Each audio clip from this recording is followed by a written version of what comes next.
Picture चालू करो बे। चलो भाई देखो अब मैं क्या करता हूँ। अब मैं अपने वरिष्ठ सहयोगी राजीव रंजन का रुख कर रही हूँ। राजीव, अब आप इस पॉलिटिक्स को किस तरह से देख रहे हैं? क्या वाकई कोई खेला अगर यहां पर उद्धव ठाकरे करने की कोशिश कर रहे हैं, जिस तरफ इंगित विनोद कर रहे हैं, आपको लग रहा है कि वो खेला करने में सफल होंगे? पहली बात यह है कि कांग्रेस ने, अगर आप पीछे इतिहास देखेंगे, कांग्रेस ने जिन पार्टियों के साथ गठबंधन किया, छोटी पार्टियों या क्षेत्रीय पार्टियों के साथ, वहां पर कांग्रेस कमजोर हुई और वो रीजनल पॉलिटिकल पार्टी मजबूत हुई। भारतीय जनता पार्टी ने जिस रीजनल पॉलिटिकल पार्टी या छोटी पार्टी के साथ समझौता किया, वो पार्टी धीरे धीरे छोटी होती गई, वो नेता छोटा होता गया और भारतीय जनता पार्टी बड़ी और बड़ा उसका कद होता गया। ये उसके गठबंधन की राजनीति का हिस्सा है। वो कहते हैं ना, शेर जब नाला या चौड़ी नहर देखता है, वो पहले जा करके वहां टटोलता है, फिर एक कदम पीछे आता है, फिर जंप करता है और कूद जाता है।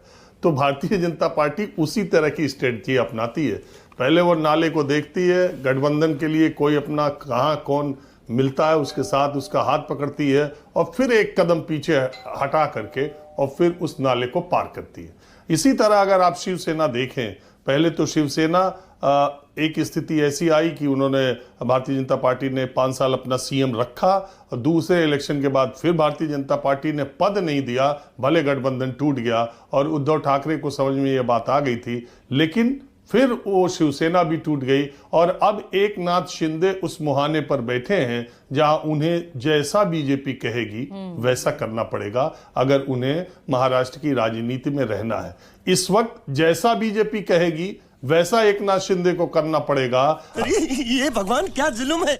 अगर वैसा नहीं करेंगे तो भी वो उनका और नीचे जाना तय है और करेंगे तो और नीचे जाना और तय है। तो इस तरीके से एक नाथ शिंदे 2.5 साल मुख्यमंत्री तो रह लिए, लेकिन अब पूरी जिंदगी उनकी जो पॉलिटिकल लाइफ है वो बीजेपी के कहने के हिसाब से चलेगी। नहीं तो आपने कहीं ऐसा उदाहरण देखा है कि जिस गठबंधन की सरकार देश में हो, जिस गठबंधन की सरकार उस प्रदेश में हो, उसी गठबंधन का प्रमुख दल अपने पार्षदों को ताज होटल में ले आकर के नतीजे निकलने के बाद रखे, उसे यह डर हो जाए कि उसके पार्षद टूट जाएंगे। ये अपने आप में अजीबो गरीब और हास्यास्पद स्थिति है। वो सिर्फ डर इस बात का है, उन्हें डर एक नाथ शिंदे का भारतीय जनता पार्टी के लिए नहीं है, उन्हें डर इस बात का है कि जिस तरह से शिवसेना छोड़कर वो गए हैं, कहीं ऐसा ना हो कि जिस तरह, देखिए उद्धव ठाकरे चुनाव हार गए हैं और उद्धव ठाकरे बीएमसी से इतने सालों का उनका दबदबा खत्म हुआ है, लेकिन वो फिनिश नहीं हुए। उनका जो 65 सीटें उनके जीतने का जो मामला है और 6 सीटें एमएनएस की, 71 सीटें उनके पास हैं, ये कोई मामूली बात नहीं है। वो चुनाव हारे जरूर हैं, लेकिन अगर विधानसभा चुनाव के नतीजों से मेल करिए और मुंबई की मराठी बहुल सीटों को अगर आप देखिए तो उद्धव ठाकरे, चुनाव में हार जीत लगी रहती है, लेकिन उद्धव ठाकरे की प्रेजेंस मुंबई में बनी हुई है। और अगर जो शिवसेना के पुराने काडर के लोग हैं, वो सब एक नाथ शिंदे के साथ गए लोग, ज्यादातर लोग वही शिवसेना वाले ही हैं, तो अगर उनके विचार में पुनः घर वापसी का विचार आया तो एक नाथ शिंदे इस सियासत में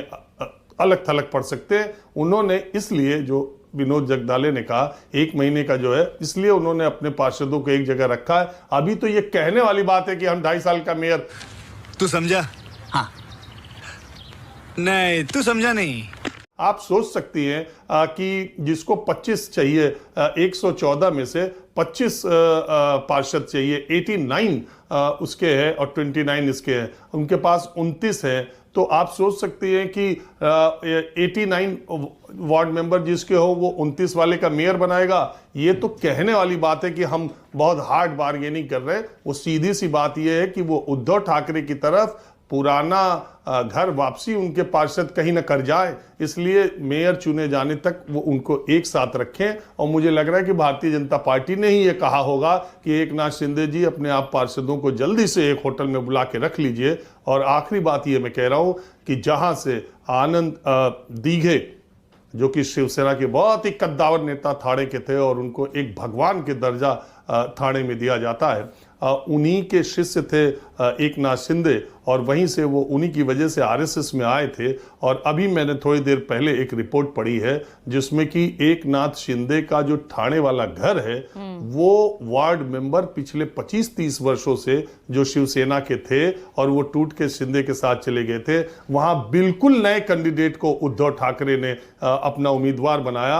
और ठाणे में जहां घर है एक नाथ शिंदे का, वही वार्ड का चुनाव मशाल जीत गई, यानी उद्धव ठाकरे का कैंडिडेट जीत गया और एक नाथ शिंदे का कैंडिडेट हार गया। तो आप इसी से अंदाजा लगा सकती हैं कि महाराष्ट्र की राजनीति में एक नाथ शिंदे का ग्राफ बढ़ रहा है कि घट रहा है, और बीजेपी ने अपनी ताकत को वहां तक पहुंचा दिया है कि जो कहेगी उन्हें वही करना पड़ेगा। राजीव, क्या बीजेपी के लिए वाकई कुछ चिंता की बात दिख रही है? अरे नहीं पूजा, सत्ता के आगे, और आपको मालूम है मैंने आपको बताया कि दिल्ली में जिसकी सरकार हो, मुंबई में जिसकी सरकार हो, बीएमसी में इतनी सीटें जीतने के बाद आपको लगता है कि 74,000 करोड़ रुपए के बजट वाले बीएमसी का मेयर बीजेपी के अलावा कोई बना सकता है? कोई नहीं बना सकता। इस बारे में मुझे बिल्कुल क्लियर है, चाहे उसके लिए कुछ भी हो जाए। अरे कहना क्या चाहते हो? बीएमसी का में बीजेपी का ही मेयर बनेगा।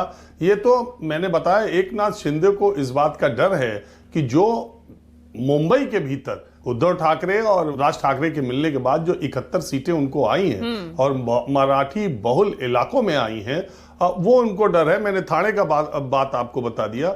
वो उनको डर है कि तो राजीव, जो सवाल यहाँ खड़े हो रहे हैं कि भाई यहाँ पर मेयर बीजेपी का हो या शिंदे का हो, इस पर से सस्पेंस क्यों नहीं हटाया जा रहा? देखिए, राजनीति का यही खेल है पूजा। सारे पत्ते अगर आपने खोल दिए, वो कहते हैं ना, बंद मुट्ठी लाख की, खोल दी तो खाक की।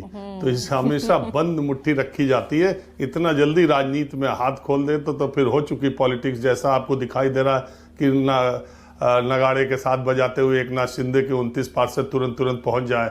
अरे अभी बात चलेगी, कुछ मंत्रालय महाराष्ट्र के कुछ और मंत्रालय, कुछ इधर कुछ उधर, यहाँ देने का तमाम बातें चलेंगी। मुंबई और महाराष्ट्र की राजनीति को जानने वाले लोग जानते हैं कि इनकमिंग आउटगोइंग किस अर्थों में कहा जाता है। तो ये वो बहुत सारी बातें चलती है, लेकिन इस मामले में मुझे कोई शक नहीं है कि भारतीय जनता पार्टी का मेयर बनेगा और एक नाथ शिंदे उनको सपोर्ट करेंगे। ये सब क्या देखना पड़ रहा है? मैं इस समय पश्चिम बंगाल में हूँ। यहाँ ममता बनर्जी की उंगली पकड़कर भारतीय जनता पार्टी का पहला विधायक 1999 में जीता था। 1980 में पार्टी बनी थी। श्यामा प्रसाद मुखर्जी ने जनसंघ की स्थापना की थी और वही बाद में भारतीय जनता पार्टी बनी। उस जनसंघ का पहला विधायक कह लीजिए या भाजपा पृष्ठभूमि का 1999 में बना, और उस चुनाव में गठबंधन था भाजपा और टीएमसी का। और आज भारतीय जनता पार्टी इस मुकाम पर पहुंच गई है जहां ममता बनर्जी को सीएम पद से धक्का देने के बारे में सोच रही है, और सबसे ज्यादा प्रतिद्वंदी या प्रमुख आमने सामने की लड़ाई भाजपा और टीएमसी में। किशोर तिवारी, तो डर ये आपने पैदा किया हुआ है क्या? हालांकि वो तो कह रहे हैं कि प्रशिक्षण ट्रेनिंग कैंप वहां पर चल रहा है, इससे पार्षदों को होटल अरेस्ट किया गया है। राजू रंजन ने बराबर रखा था कि ऑप्शन एक है कि 90 को एक कम यह सीटें बीजेपी की आई है और बची हुई यह बीजेपी के खिलाफ है, जिसमें विपक्ष 110 है।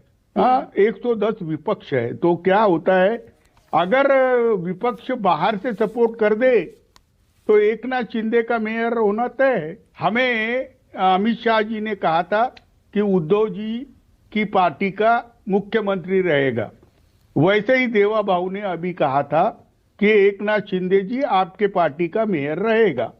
अब बीजेपी जब 90 सीट के करीबन आ चुकी है, तो आज एक बात मैं पहले के बता दूं कि आज मेरे मित्र और जिसने मुंबई में बीजेपी को इस्टेब्लिश किया, राज पुरोहित नहीं रहे। 2 दिन पहले उनका बच्चा भारी इससे चुन के आया था, तो उनको श्रद्धांजलि देता हूं। लेकिन मैं इस बात को क्लियर करता हूं कि मामला गड़बड़ है। तो गड़बड़ तो आप कर रहे हैं ना? कैसे गड़बड़ तो आप कर रहे हैं। नहीं, हमने तो बोला है कि जैसे उद्धव ठाकरे जी ने विधानसभा के अंदर इनको घर बिठाया था, वैसे एक नाथ शिंदे और इनको भी घर बिठा दे तो एक नाथ शिंदे का सम्मान बना रहेगा। एक नाथ शिंदे को कट्टू साइज जो बीजेपी ने करके रखा है वो नहीं रहेगा। और अभी कैसा है, व्यवस्था तो व्यवस्था ही रहती ना भाई आपने तो ये व्यवस्था उम्मीद विधानसभा में भी जताई थी, लेकिन हुआ क्या? विपक्ष में ही रह गए आप। नहीं, अभी 2.5 साल तो हम सत्ता में रहे, उसके बाद हमारे पास भी बहुत लोग हैं ना, हमारे पास भी जयचंद भरे हुए हैं। हाँ, हमारे लोगों ने ही एकनाथ शिंदे को बहुत प्रताड़ित किया तो वो बेचारे चले गए, लेकिन एकनाथ शिंदे एक अच्छे कार्यकर्ता है। हाँ, उनका आदमी मेयर बने, दरवाजे हमारी खुले हैं इच्छा आपके है। ना शिंदे के लिए। नहीं, शिंदे घर वापसी करते हैं तो बहुत अच्छी बात है। हाँ, फिर से बंबई में भगवा फड़केगा, कम से कम अमित शाह का आदमी तो नहीं बैठेगा। हाँ, अडानी का गुलाम तो नहीं बैठेगा, बंबई बच जाएगी, अडानी से बंबई बच विश्वास जाएगी। पाठक को लाइए स्क्रीन पर प्लीज। हाँ बोलिए, कंटिन्यू कीजिए तिवारी जी। नहीं, देखो विश्लेषण तो राजीव रंजन ने ही बराबर किया है। हाँ। कि सत्ता में कैसा होता है कि सत्ता में सब कुछ है ना, वाजिब होता है कि लेकिन नहीं एक टूट और रही एक भाई, महायुति नहीं टूट रही। विनोद जगदाले भी कह रहे हैं, राजीव भी उसी तरफ इंगित कर रहे हैं, नहीं टूट रही महायुति। अरे विनोद है ना, होटल के बाहर खड़ा है, मैं होटल के अंदर की बात कर रहा हूँ। हाँ? मैं होटल का अंदर का बता रहा हूँ राजू। हाँ, कि सब लोग फोन पे टिके हुए हैं। हाँ, आमचं जमत असल तर करून दे, अभी आज आने दो ना, अभी आने दो, आरक्षण में आ जाने दो। हाँ, तय शिवसेना का ही मुख्यमंत्री, मेयर, मुंबईचा मेयर हा शिवसेनेचाही असेल, देवाची हीच कृपा आहे। ये तो लेटेस्ट न्यूज है। डॉक्टर विवेक, यही अगर सवाल मैं आपसे पूछूं, साथ होते, अगर अपने यहाँ उद्धव ठाकरे के साथ होते तो शायद ये रिजल्ट कुछ और हो सकते थे। अकेले लड़ना भारी पड़ गया। देखो, अभी इस सवाल को कुछ ज्यादा मतलब नहीं रहा है। साथ में होते तो क्या होता, वो सामने दिख रहा है। अगर वोट परसेंटेज ऑफ वोट देखेंगे हम तो। दूसरी बात, 2 घर तोड़ के, 2 पार्टियां तोड़ के बीजेपी ने क्या कमाया? तो पिछले समय जो कमाया था उन्होंने 82, उससे वो 89 हो गए। 7 सीटें उन्होंने कमाई, हमने हमारी 7 सीटें गंवाई। सवाल वो नहीं है। यहाँ जो दुबे जी ने जो प्रश्न 2 उपस्थित किए, एक तो उन्होंने कहा कि प्रशिक्षण चल रहा है। अब ये होटल में रहना, ये जो शिवसेना जो है उनके लिए कोई नई बात नहीं है। सूरत से गुवाहाटी, गुवाहाटी से गोवा और गोवा से मुंबई क्या प्रशिक्षण चल रहा था हम जानते हैं। वही प्रशिक्षण आज जो बांद्रा में जो होटल है वहां चल रहे हैं।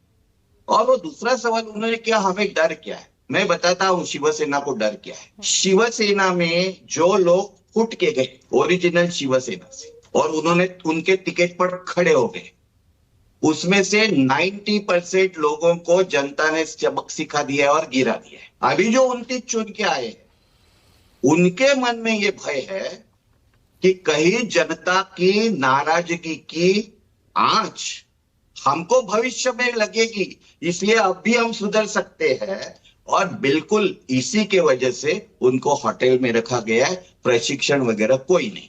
जो यहाँ आए हैं वो खुद के लिए तो ही प्रदर्शन तो आप लोगों का भी कोई कुछ खास नहीं रहा। ठाकरे ब्रदर्स साथ में आ गए, लेकिन मुंबई तक ही तो सिमट गए ना। हमारा प्रदर्शन खास नहीं रहा। हम 31 थे, हम 31 से 24 हो गए। हाँ। लेकिन जिन्होंने दूसरे पार्टी से 60 पार्षद अपने पार्टी में लाए, उनकी क्या हालत हो गई है जरा देखिए ना। तो लेने के देने पड़ गए। नहीं तो विश्वास आप पर भी कैसे जताया जाएगा? एक सत्ता के लिए, एक नगर पालिका के लिए आप बीजेपी से हाथ मिला लें और फिर होता क्या, आप ही के 12 पार्षद तोड़ लिए जाते हैं। खतरा आपके लिए है या बीजेपी के लिए? हम एक प्रिंसिपल्ड पार्टी है। अगर कोई लोग भाग के जाते हैं तो उनको हम पार्टी से निकाल देते हैं। उनको हमने पार्टी से निकाल दिया। हमें कोई डर नहीं है। हमें अगर डर रहता था तो हम होटल पॉलिटिक्स करते थे। हमारे कोई होटल बीटल में नहीं है। नंबर्स ही नहीं है आपके पास, कहां से करेंगे होटल पॉलिटिक्स? अभी ने तो अभी कहा 12 निकल जा सकते। अरे अंबरनाथ के लिए मैंने बोला, जा चुके ऑलरेडी। आप कंफ्यूज मत होइए ना, या आप कोशिश कर रहे हैं कि घुमा दूं, सवाल घुमा दूं? मैं कोई घुमा नहीं रहा। देखो, राहुल जी ने सीधा कह दिया है कि जिनको डर है वो यहां से निकल जाएंगे। अभी जिनको डर लगता होगा वो निकल जाएंगे। वो प्रिंसिपली अब कोई निकल नहीं जाएगा। सबसे पहले मैं ये बात स्पष्ट करता हूं, नहीं तो आप बता देगी कि कांग्रेस का प्रवक्ता बोलते हैं हमारे निकल जाएंगे। हमारे से में कोई निकल जाने की थोड़ी भी संभावना रहती थी तो हम भी तो कुछ इलाज करते थे ना। इलाज तो बांद्रा में जो कर रहे हैं उनका डर मैंने आपको बताया। 90% जो पार्टी छोड़ के गए थे उनको जनता ने गिरा दिया है। देखा आपने लापरवाही का नतीजा है। और ये 29 लोगों के मन में डर है कि क्या जनता की आंच हमें लगेगी क्या, और उनको भविष्य का भी सोचना चाहिए ना, क्योंकि शिंदे जी ने भविष्य तय किया है। उनको बीजेपी का मेयर बनाना था वो उन्होंने बनाने की पूरी संभावना निश्चित की है। अभी हम क्या करेंगे? जो किया है वो भुगतेंगे। क्या किया और क्या भुगत रहे हैं आप डॉक्टर विवेक?